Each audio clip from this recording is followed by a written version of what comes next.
The violence-free zone,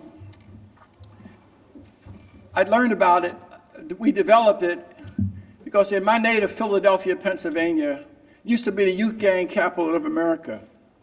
We had 48 gang deaths a year, and for every young man who was killed, there at least 3 were paralyzed for life in McGee Memorial.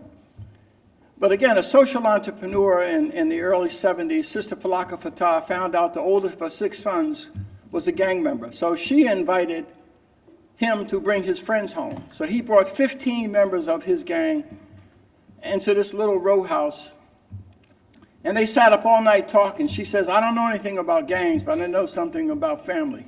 So why don't you all move in with us? So she took out all the furniture and put mattresses all over. She said, if you got 15 of you, 6 of my sons, living in this one house, one bathroom, we have to be orderly. We have to find ways to resolve our differences.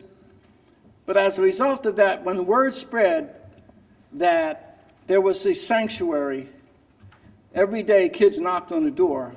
Long story short, within 3 years, they had retired her mortgage and bought 4 other houses that provided sanctuary, and the house of Umoja was born. And then she said, well, there's peace in our neighborhood, but not in the community. So they sent all these gang members from around the city out as ambassadors to bring all the active gang members for a truce meeting. And none of the churches, black churches, would open their doors, but the Quakers at 4th and Arch did. And they met on New Year's Day. And for the first time, the city canceled the Mother's Day parade. They said, you bring these crazies together, it's going to be chaos. Well, it wasn't. When they came together, Philadelphia, they had a no gang war, a truce, and it went down from 48 deaths down to 2 in less than 1 month. And it stayed that way.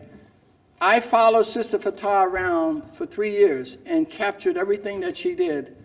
And so, Mike, I brought it, and it became the violence-free zone. What we've done is take those principles, essentially is this, that if you have a group of a school of 1,000 kids, they are influenced by 10%, and that 10% by 10%. What you need to do is recruit young adults from the community,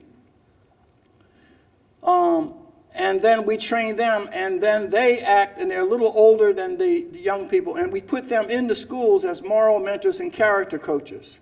Because they are able to establish trust every day, right, Andre, the kids come with differences. Rather than settling with violence, they will share it with the youth advisor, and the youth advisor are able to bring the young people together. But they do more than just intervention. They act as brothers and sisters to them.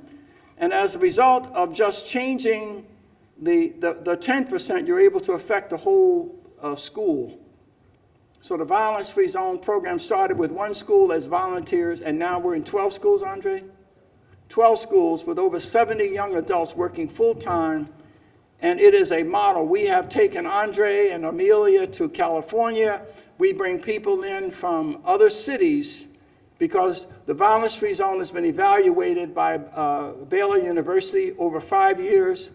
It's now been accepted in the academic journals because and John Chisholm said that the city was at an all-time low in violence because of the violence-free zone program.